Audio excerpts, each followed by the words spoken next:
Hey everybody, it's Rob Ryersey and Mike Papakota. We are the Bowtie Sales Guys, and we are here with you today. So glad to be back after taking a week off for spring break. Mike, how was Hilton Head? It was good. Had a good time, man. The weather was perfect, and just had a little time to spend with the family. Was still working. Wasn't really a vacation, so I got to go out in the evenings and get on the beach. But my son got to ride his bike around and enjoy himself till I finished up work. So it was a good Fan- week. Fantastic. You were, sitting on the beach at Hilton Head, and I was grinding away here at here at home. That's how it works sometimes, but you know how it is. So between Mike and I, we have over 30 years of experience selling just about everything. I mean, I Yeah. think we've sold it all. Stuff in retail stores, media, advertising, software as a service, real estate, mortgages. I mean, insurance. We've done it all, and we have seen it all, and we have learned so very much about what works and what doesn't work. And each week on Bowtie Sales Guys, we bring some of that knowledge to you, some of that wisdom to you. We try to tell you what it's like to sell stuff well, and to also sometimes fail at it too. We want to help you not be on autopilot when it comes to being a salesperson, but to be very intentional about doing it well. And we want you to think of us as a couple of friends in the business that are on your team and rooting for you. So what we're going to do each week is talk with you about a big idea that we've got, and kind of flesh out some critical aspect of sales. And we're also going to share with you a tip for today, something that you can put into practice today that can make a difference for you as a salesperson. So that's kind of our plan. Mike, you ready to go? I am ready to rock and roll, Rob. Let's get into it. Absolutely. So our big idea today, Mike, is that email is the way to reach prospects. The way to reach prospects? Well, I mean, for me, it's my preferred method. I've had a lot of success with it. So, what about you, Rob? I mean, is it your way? Are you walk in and greet them or call them on the phone? I am not a call 'em on the phone guy naturally. Not my favorite way of doing it. I enjoy the drop-in visit. I enjoy popping in and chatting with folks.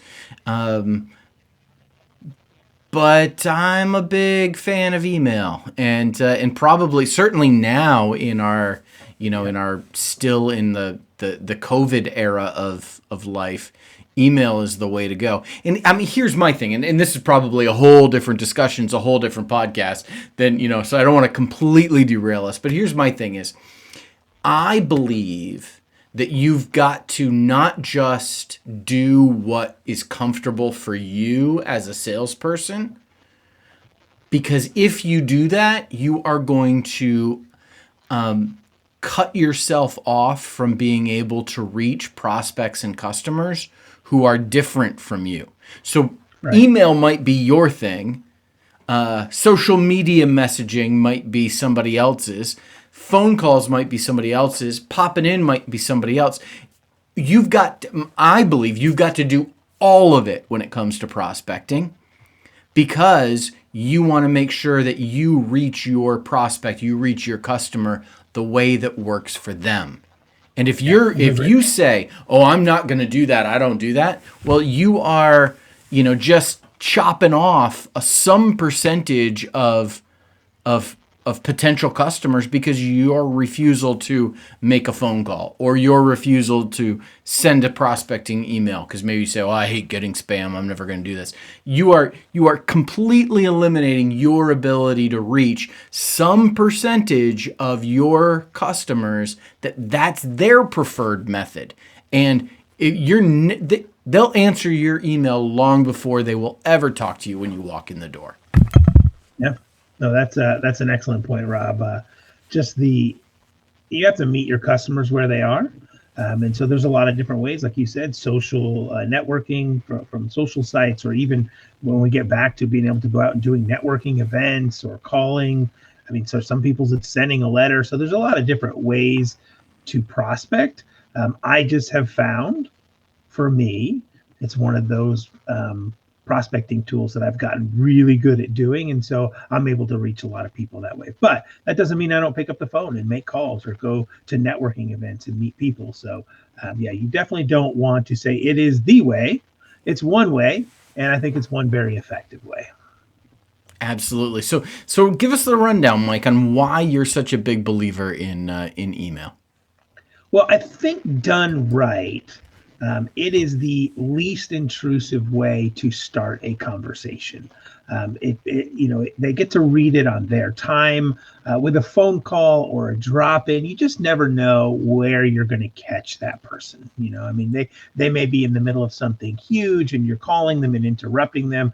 If they answer the phone, I know from my past experiences, a lot of people just don't answer the phone anymore. If they don't recognize the number, they're not picking up the phone. Yeah. Drop-ins can be successful, but if they're in the middle of helping a customer, if something's just blown up, then, who knows how that's going to go. And so email is just a nice, very low intrusive way to start the conversation, because at some point you are going to have to talk to these people.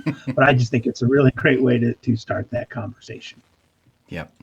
So you put together a few kind of interesting stats. On average, we send and receive 121 emails every single day. Yep.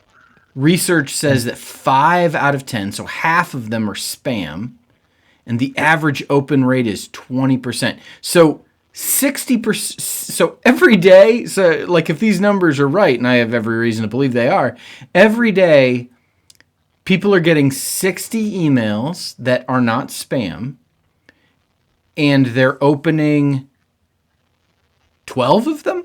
Is that right? 20%? 12 of them? Yeah, about 20% of marketing type emails is really what it's coming down to. So people that are, hey, I've got this product, I've got that product, and, they're just not getting opened. And I think, just from the research that I've done and from my own just observation of emails that I sent out, it all starts with that subject line, right?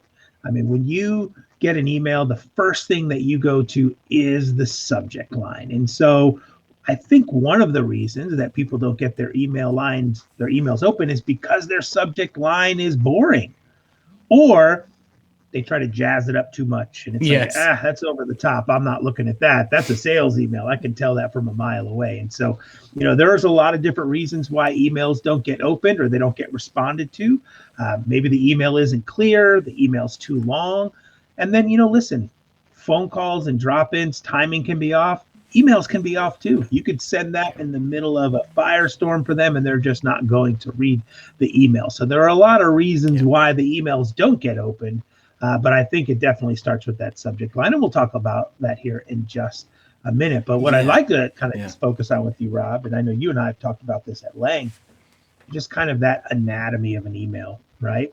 What does a good email looks like? And I think it starts with that subject line, goes into that introduction, the reason for the email, the what's in it for them, and then finally the call to action is so critical. Yep. So let's talk about the subject line. So I think you're right. I think most of the subject lines that I see are either boring or too clever. Like they're like trying too hard. How do you find that that middle ground of something that's interesting and engaging but not cheesy? Yeah, I think it's trial and error. Mm-hmm. You have to spend time figuring out what and measure. Right? You have to measure when you do an email campaign and you try different subject lines. Truly measure which ones get the highest response rate, which ones are getting you meetings, and the ones that aren't, you need to scrap those and you need to go with the ones that are working. So it's kind of that ABC testing. Yep. Now, a couple of things that I've found that are important with the subject line is it can't be an afterthought. Right. It is something that you really need to put some thought into.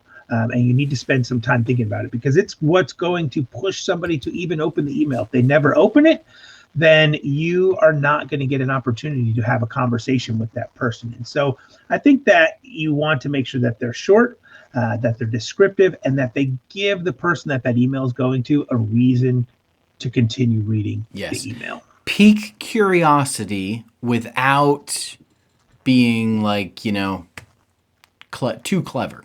Yeah, I Yeah. mean, the cleverness is for me. Now, this is just me, and I know everybody's different. But if it's too clever, Yep. I'm just not going to read it. I Yep. don't have the time because I have so many other emails coming in. Yep.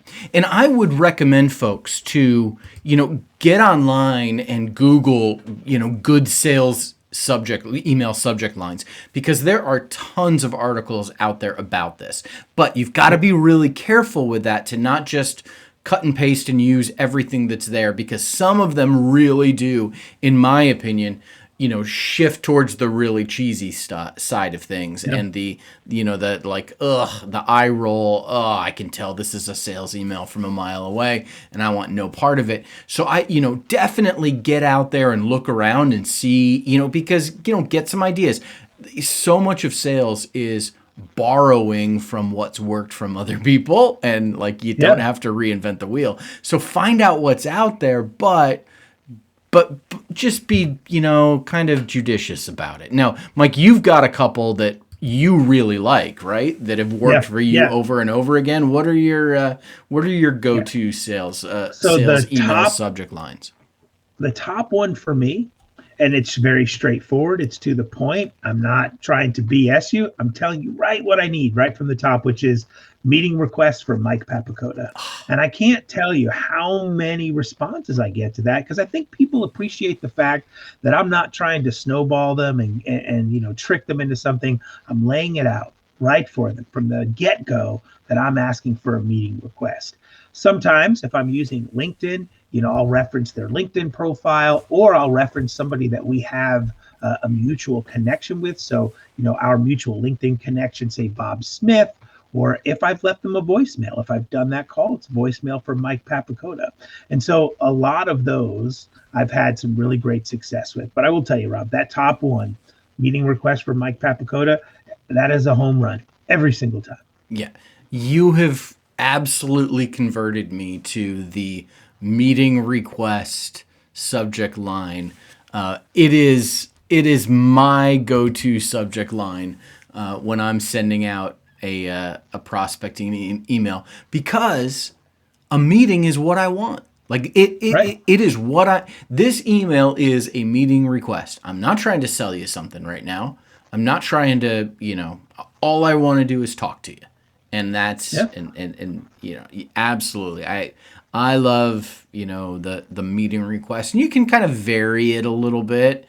You've got meeting requests from Mike Papakota. You might, meeting request, you can, about, and it might be an idea, you might reference the company, you might reference your company, there's lots of different ways to vary it, but starting with meeting request, it is a great tip.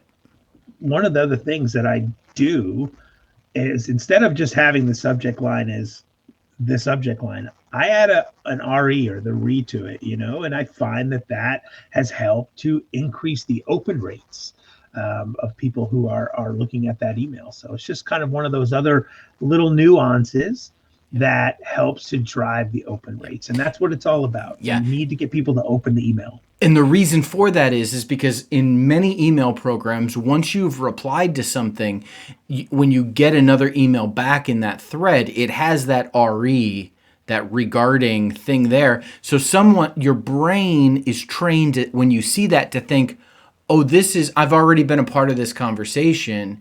And there's that fear of like, oh, well, did I miss something? And it causes people to click and open it up. So that's a good little trick too. So now they've clicked on the button, they've clicked on it. They haven't just reflexively hit the delete button. They've clicked on it. They've opened it up. Like, what are they going to read there? What are they going to find? Yeah, I mean, I think those first 6 words, Rob, are critical, because people are going to stop reading that email if it doesn't catch them, doesn't bring them in quickly. And so I think those first 6 words are critical. So you want to make sure that the email is short. Brevity is your friend. And I like to use their name, because it should be about them. It shouldn't be about me. So if you know their first name, use their first name. But with that being said, Rob, you and I looked at an email. We got our first sales email Somebody's this trying week, to right? sell us. And they did use our first name. I'll give them that when they greeted us, but I like to use their name in the body of the email, not just Dear John or Dear Rob. When you get into that first sentence, try to work their name into it because I really think that it helps personalize that email. And then again, I think you want to be brief. You don't want a long email because, listen, I'm not reading 3 paragraphs from somebody I don't know. Get to the point, right? And let me know why you're emailing me. Yep. So that introduction is key to get them to keep reading. So you got them to open it with a great subject line, but if you don't get them with an intro, they're going to stop reading. Now, let me ask you about the first 6 words being crucial. Yeah. Because most people, and I gotta admit that I'm guilty about this too. Most people waste the first 6 words by saying something like, "Dear Mike, I hope you are doing well." Yeah, that's terrible. That's horrible. Like, because they know you don't care if they're doing well. Get to the point. One of the things I like to say, have you considered? If that first line is, Rob, have you considered? And maybe it's something about selling your home or buying a new car, getting a security system, but it makes you start thinking right away. Well, Okay. have I considered that? So today I wrote a sales email that's going out to about 100 prospects later. And because of what you just said, I'm changing the first line of the email to a have you considered or have you, wow, what a powerful open to an email. That's fantastic. Considered, have you thought about, it really starts the brain of, okay, have I considered? Maybe I need to read a little bit further in this. Now, once you hook them with that and whatever that statement is, have you considered, putting your house on the market because this is the best time, it's a seller's market and we can get maximum profit, whatever the case may be. Now you got them thinking. Now that next line is where you bring in that line, and it's like, Rob, I am requesting a 20-minute meeting so that we can, and whatever it is you're going to talk about, whatever it is you're going to share with them. So you've brought in their name, you've let them know up front what you are asking for, a 20-minute meeting, and then you're spelling out in that next sentence, here's what's in it for you, right? Here's what's in it for you as the reader. You're going to take this 20 minutes, here's what I'm going to give back to you. Now, a key word that you just used was the word sentence instead of section. You said in the next sentence rather than like in the next section of the email, because you really think emails need to be super short. If you can't do this in a sentence or two, like, we're not talking, whole, multiple paragraph sections of where you lay out all the stuff that's in it for them. This is where you, in a sentence, can say, here's what's in it for you. These are the benefits.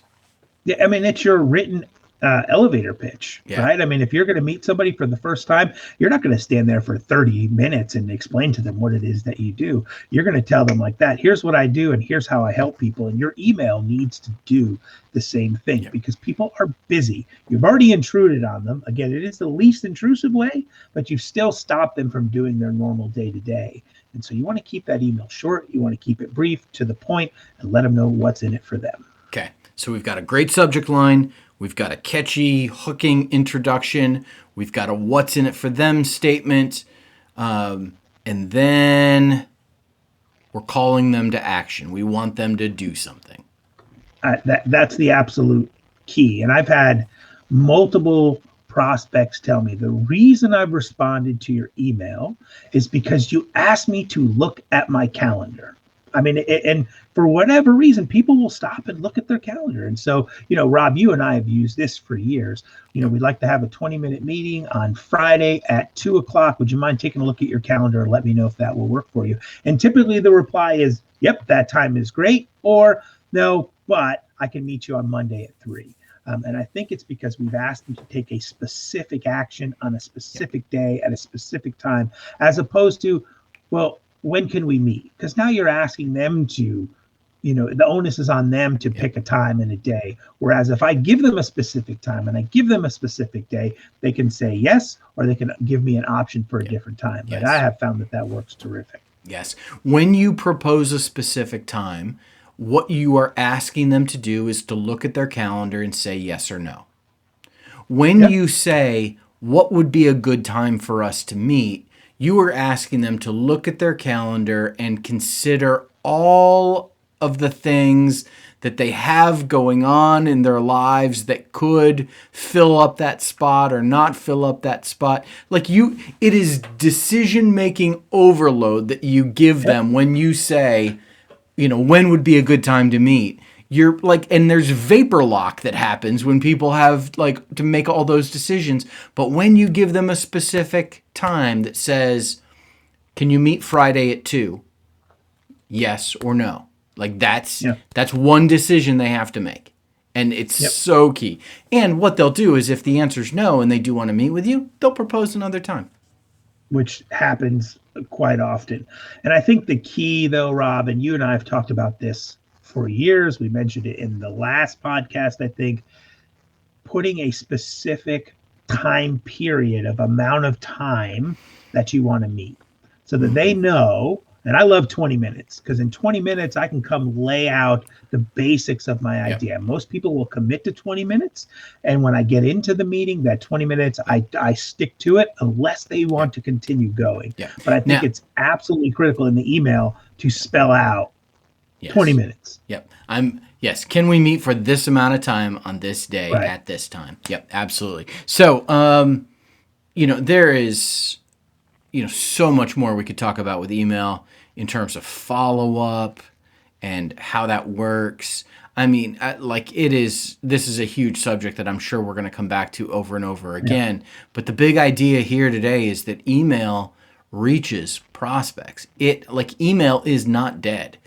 It reaches prospects. And if you do it well, you're going to do well. Yep. So, absolutely. Our tip for today, what we like to do is give you something actionable that you can do today. Sometimes it's a technology tool. We talked about Hunter.io the last time, which is a great tool for finding emails. Now that you've got those emails, here's how you can reach those folks. We've talked about some other things, creating a personal brand, like having a little bow tie going on, because we're bow tie sales guys. But today, our tip, and you just alluded to this, Mike, you let the cat out of the bag. I did. I'm sorry. Yeah. No, it's good because it's not a problem to say things repeatedly because you've got it in your head doesn't mean that your customer has it in their head. So it's totally fine to say things repeatedly. The tip that you can do today is ask for 20 minutes. Now, Mike, why 20 minutes instead of 5? Why 20 minutes instead of 30? Why is 20 minutes the magic number? Well, I think if you ask for 5, what you're relaying to the customers, well, it's not that important. If I can explain it to you in 5 minutes, then it's probably really not worth us getting together. If it's 5 minutes, we can do it by email. If I ask for 30, I'm really taking up a big chunk of your day. And I've just found over the years that people are very agreeable when it comes to giving you 20 minutes. Because if you think about it, it's not a full half hour, but it's enough time for you and for them to have a conversation and decide, should we go to the next level with this conversation? Because within 20 minutes, you're going to know and they're going to know, is this idea or this product the right fit for them? In 20 minutes, just for my years in sales, is enough time to do all that. Yeah, and I think there's something psychological that happens here that I think that most people recognize that most meetings are going to go long. That's at least our fear, that most meetings are going to go long.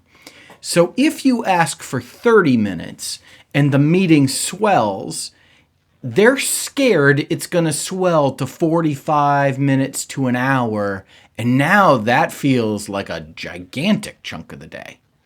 But if you ask for 20 minutes, psychologically, they think if it swells, it's going to swell to 30 minutes. And 30 minutes isn't all that bad. And the reality is, most of the time, it's when I get a 20-minute meeting set, you know what I do? I send a calendar invite for 30 minutes. Just to block off that time. Yes, and if we're done in 20, excellent. They feel like I've given them an extra 10 minutes back. If it goes 30, it's no big deal. There's no way in the world I'm going for an hour if I ask for a 20-minute meeting, though, unless that's their idea. But ask for the 20 minutes. It's enough time that gives you credibility, but not too much time that they think I'm going to be stuck on the phone or in a meeting with this person forever. When are they going to stop talking? Yeah, and here's the great thing about that, Rob, is when you say 20 minutes and 20 minutes comes, you now have the option to say, listen, we're at 20 minutes, and I promised I'd only go 20 minutes.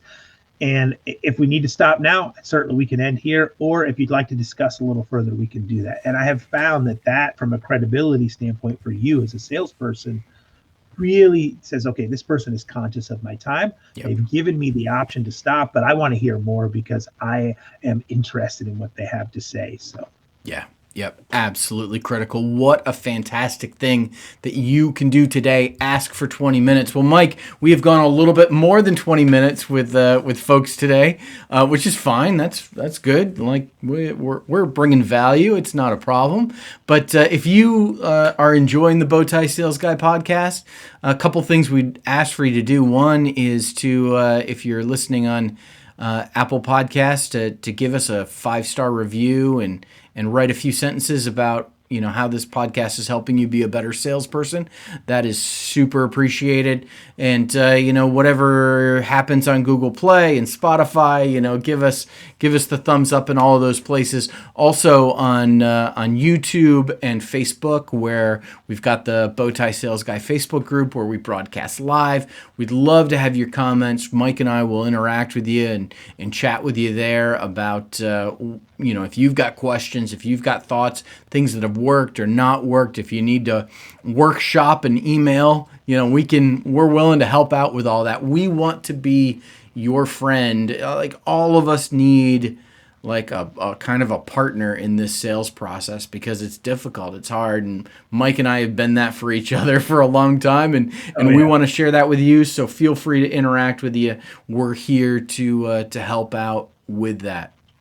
Mike, any final words as we bring the show to a close today?